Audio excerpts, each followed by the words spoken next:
World Hindu economic forum हा स्वामी विज्ञानंदजी यांनी काढलेली संस्था आहे। दरवर्षी याची कॉन्फरन्स होते।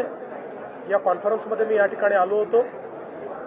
जे आपलं हिंदू तत्वज्ञान आहे त्या तत्वज्ञानामधले जे आर्थिक मूल्य आहे त्या मूल्यांवर आधारित अर्थव्यवस्था उभी करायची हे याच्या मागचं तत्व आहे। जगाच्या अर्थव्यवस्थेमध्ये 25% कॉन्ट्रीब्युशन असलेला भारत आज या ठिकाणी पुन्हा एकदा प्रधानमंत्री मोदीजींच्या नेतृत्वात पुढे जातो आहे आणि त्या दिशेने जात असताना ज्या मूळ तत्वांच्या आधारावर भारताने अगदी अतिप्राचीन कालामध्ये प्रगती केली ती तत्व समजून जर आम्ही त्याचा आधुनिकतेशी मिलाप केला तर पुन्हा एकदा भारत हा विश्वगुरू होऊ शकतो।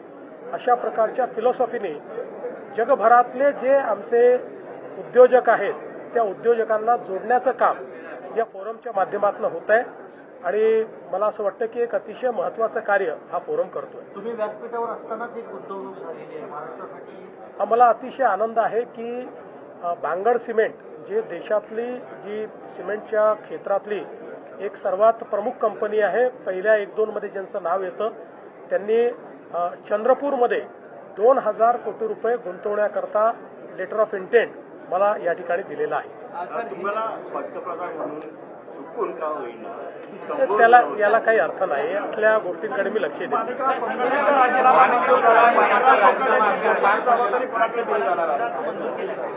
माणिकराव कोकाटेंचा राजीनामा मंजूर करण्यात आलेला आहे आणि त्यांच्या खात्यांची जबाबदारी आता अजितदादांकडे देण्यात आलेली आहे। मध्ये बिबट्या घरात बसलेल्या आहेत, 3 जणांना जखमी केले। त्या संदर्भात लगेच आपली टीम त्या ठिकाणी कार्यरत झालेली आहे। हे सगळे वाढते प्रकार अत्यंत गंभीर आहेत, म्हणूनच आपण आता रेस्क्यू सेंटर्स तयार करायला मोठ्या प्रमाणात काम सुरू केलेलं आहे। बिबटे देखील आपण पकडतो, पण रेस्क्यू सेंटर तयार करून त्याच्यामध्ये बिबटे सोडणं हे आता महत्त्वाचं आहे। त्याकडे अतिशय वेगानं काम चाललेलं आहे। झालं आता सांगितलं। पॅकेट मोठं समोर आलेलं आहे महाबळेश्वरच्या इथे आणि त्याच्यामध्ये विरोधकांचं असं म्हणणं आहे की एकनाथ शिंदेच्या निकटवर्तीयांचे त्यांच्या नातेगोत्यांमध्ये हे कारखाने आहेत। इतक्या मोठ्या प्रमाणामध्ये कोकेन महाबळेश्वर पातळीसारख्या हिल स्टेशनला सापडलेलं कारवाई होऊन पहिल्यांदा तर मी पोलीस विभागाचं अभिनंदन करतो की हा जो काही त्या ठिकाणी धंदा चालला होता तो पूर्णपणे त्याचा पर्दाफाश करून आणि त्याच्यावर मोठी कारवाई पोलिसांनी केली आहे। या संपूर्ण प्रकरणामध्ये जाणीवपूर्वक राजकीय दृष्ट्या कुठेतरी उपमुख्यमंत्री एकनाथराव शिंदेजींचं नाव आणण्याचा जो प्रयत्न चाललेला आहे तो चुकीचा आहे, तो निषेधार्ह आहे। कुठल्याही पद्धतीनं आत्तापर्यंतचे जे काही एव्हिडन्सेस आहेत त्यात त्यांचा किंवा त्यांच्या परिवाराचा या ठिकाणी कुठलाही संबंध दुरान्वयानेही आलेला नाही।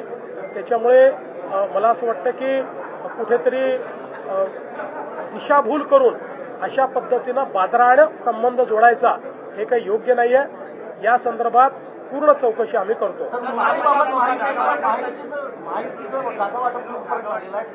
चांगल्या पद्धतीनं चाललेलं आहे। आमचे जे दोन्हीकडचे नेते आहेत हे नेते नीट महायुतीचं जागा वाटप करतायत। मला असं वाटतं या 2 दिवसात ते पूर्ण होऊ शकतं।